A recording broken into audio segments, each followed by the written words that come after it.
장경태 민주당 의원의 성추행 의혹에 대한 국민의힘의 비판의 목소리가 커지고 있습니다. 민주당에선 윤리감찰 조사 결과를 기다리고 있다라는 입장을 내놨는데 관련해서 목소리 들어보죠. 장경태 의원 성추행 의혹 관련해서 진상 조사를 좀 어떻게 하고 계신지랑 그리고 이제 당 안팎에서 이제 2차 가해성 발언이 나오는 것에 대해서 지적이 있는데 현재 윤리감찰이 진행되고 있는 부분이어서 윤리감찰에 영향을 주는 발언을 사실 할 수 없도록 되어 있어서 어떻게 되든지 간에 2차 가해성 발언을 하는 것은 그건 적절치 않다라고 생각을 하고 발언을 좀 자제하는 것이 적절하다고 생각합니다. 장경태 의원 성추행 의혹 관련해서 민주당 내에서 좀 선제적인 출당이나 진정 조치가 필요하다고 보시는지. 저희는 사실은 이런 부분에 대해서 논평을 여러 차례 냈었고요. 그런 부분 논평을 좀 참고해 주시면 감사하겠습니다. 자, 김기용 대변인. 장경태 의원이 얼마 전에 생일이었나 봐요. SNS에 생일 케이크를 받는 사진과 함께 글. 저렇게 사실 머리도 뭘 썼는데 지금 본인에게 씌워진 어떤 여러 가지 혐의가 굉장히 있기 때문에 모르겠습니다. 이렇게 생일 축하를 받으면 마음이 든든하고 해서 저런 거를 사진과 함께 글을 올릴 수 있다고 생각해도 참 멘탈이 대단한 것 같아요. 지금 보면 내용이 길어요. 그중에 보면 처음엔 화도 나고 황당하고 머릿속이 새하얘졌다. 멘탈 붕괴, 멘붕이 시작되고 현타도 오고 아마 이번 사건이 나에게 트라우마로 남을 듯합니다. 라고 얘기했습니다. 어떻게 보세요? 저도 처음에 화가 나고 황당한데 머리가 하얘집니다. 장경태 의원께서 제가요 그 첫 번째 성추행 관련해서 뭐 본인이 억울할 수 있다고 봅니다. 논란이 있을 수 있어요. 네. 100번 양보해서. 하지만 2차 가해는 명확합니다. 왜냐하면 본인이 관련된 법안을 냈잖아요. 피해자 관련해서 뭐 이름이나 여러 가지 정보 관련해서 알려지면 안 된다고 그거 처벌해야 된다고 본인이 냈습니다. 그리고 본인이 그 관련돼서 법안 낼 때 뭐라고 무고죄 관련해서 이런 거 없어져야 된다. 꽃뱀 이런 식으로 몰아가는 건 저급한 인식이라 본인이 다 뱉었던 말입니다. 그런데 본인이 가해자가 된 듯한 그런 상황에 놓이니까 제가 볼 땐 가해자 아직 저도 뭐 확실한 진실을 모르기 때문에 좀 조심스럽지만 그런 위치에 있을 때 피해자라고 하는 사람에 대해서 너무나 공격을 심하게 합니다. 문제는 뭐냐면 이건 성문제입니다. 성문제를 진영 문제로 바꿔치기 했어요. 그러면서 가해자를 본인이 가해자인데도 피해자로 바꿔치기 하는 신공을 보여줬고 또 하나는 축구에서 닥치고 공격이란 말이 있는데 지금 끊임없이 2차 가해를 하고 있습니다. 그러니까 결국 데이트 폭력이란 거로 한번 흐트러 놓고 두 번째는 진영 간의 상황으로 흐트러 놓고 특정 언론이 보수의 언론이란 거로 흐트러 놓고 있습니다. 그래서 결국은 지금 저 자세는 뭐냐면 나는 아무렇지도 않다. 나는 떳떳하다는 것을 온몸으로 보여주면서 도리어 내가 이 부분에 대해서 트라우마로 남을 것 같다고 하는데 이를 바라보는 국민과 그다음에 피해자가 느끼는 마음 그게 진짜 트라우마가 아닐까 싶습니다. 김준욱 대변인, 뭐 아직까지 저게 수사 결과로 드러나지 않았기 때문에 우리가 예단할 수는 없습니다만 이 여성 이 고소인의 같은 경우에는 몸을 잘 가누지 못하고 신체 여러 곳을 추행당했다.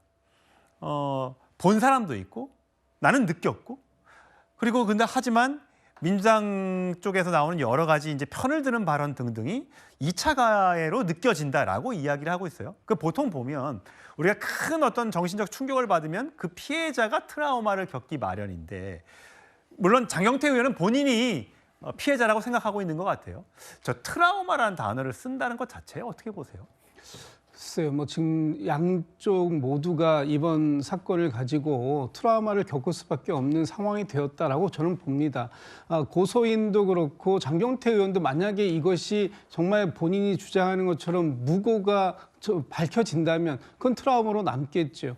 지금 그래서 저희 민주당에서 이 진실관계가 곧 밝혀질 테니 조금 더 기다리고 그 외의 분들은 제3자들은 이 부분에 대해서 말을 좀 조심하고 언행을 좀 삼가하자라고 계속해서 제안을 드리고 있는 겁니다.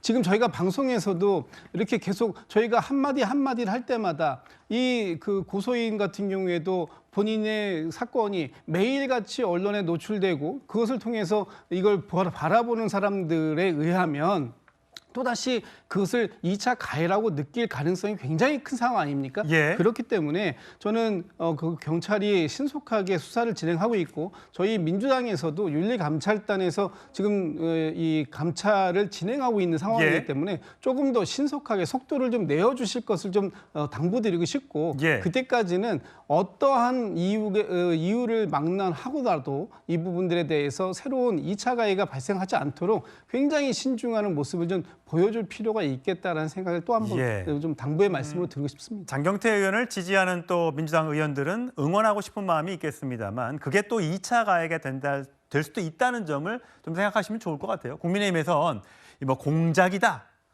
국민의힘 당직자가 찍은 거다, 그리고 언론에 나와서 인터뷰하는 피해자는 뭔가 보고 읽었다, 기획된 거다 이렇게 주장하는 것들이 결국은 인격살인을 하는 것이고 이 금수보다 못한 행동이니까 자제해달라고 지금 국민의힘에선 주장을 하고 있습니다.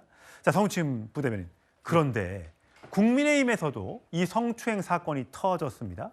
국민의힘 현직 대변인 손범규 대변인입니다.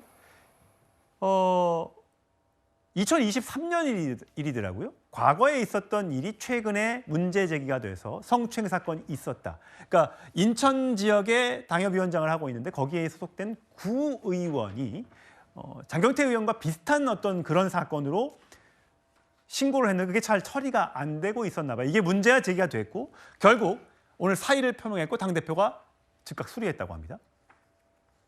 사실 이게 대변인으로 임명된 게 9월 중순으로 알고 있거든요. 그때 이미 윤리위 제소가 된 걸로 알고 있습니다. 예. 사실 3개월이 지났죠. 3개월이 지난 다음에 이게 수면 위로 드러나니까 당직을 내려놓은 거잖아요. 아무래도 저는 국민의힘에서 이게 만약에 드러나지 않고 쉬쉬할 문제가 됐다면 과연 대변인직을 내려놨을까? 3개월 동안 버틴 거 아닙니까? 그럼에도 불구하고 드러난 다음에 이게 결국 대변인직을 내려놓은 것은 지금 장경태 의원에 대해서 국민의힘이 계속 주장해왔던 게 뭡니까? 사퇴하라, 당직 내려놔라 예. 이런 주장들을 해왔기 때문에 그렇죠. 본인들도 그 말에 책임을 지기 위해서 어떻게 보면은 후속 조치를 한 건데 예. 저는 이 행위를 보면서 그러면 우리 당도 지금 장경태 의원의 뭐 무고함이나 이런 것들을 주장하고 싶은 주장도 있을 수 있잖아요. 그러면은 적어도 저는 법사위에 대해서는 뭐 법사 사보임을 하거나 아니면 다른 데서 가서 얘기를 하거나 아니면 법사위에 좀 나오는 거를 당분간 자중하거나 이럴 필요성은 저는 있다고 생각합니다. 왜냐하면 법사위에 나오게 되면 우리가 이번 주 그러니까 법사위 그 회의를 봤습니다만 정쟁으로 치닫게 되고 그렇게 되면 다른 의원들이 가만히 지켜볼 수가 없거든요. 말을 얹다가 또 2차 가해성 발언을 할 수밖에 없게 되고 그렇기 때문에 그런 문제들로 봤을 때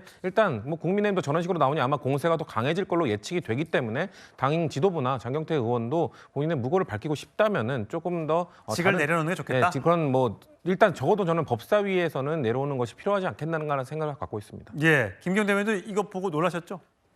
네, 실은 제가 이제 대변인을 하고 제가 인천에서 같은 당협위원장을 했기 인천이군요. 때문에 그렇군요. 어제 이제 특정하지 않은 상황에서 했을 때 이제 저랑 친한 기자분들이 전화를 해서 제가 아니라고는 얘기를 했는데요. 좀 불미스러운 일이기 때문에 저희가 자숙을 해야 되고 무엇보다도 2차 가해가 있으면 안 되고 또 어떻게 보면 손범규 전 대변인 같은 경우는 본인의 어떤 무고함을 본인의 결백을 입증하기 위해서 직을 내려놓고 자기가 법적인 다툼을 통해서 충분히 소명하고 그게 문제가 없다면 그때 돌아오면 되지 않을까 해서 저희 쪽이 뭐 말씀하신 것처럼 좀 뒤늦게 한 면이 있다고 한다면 저희가 더 이 상황에 있어서는 좀 냉정을 잃지 않고 잘 하면 되지 않을까 싶습니다. 예, 양당 모두 냉정하게 피해자 위주로 이 일을 처리하기를 바라겠습니다.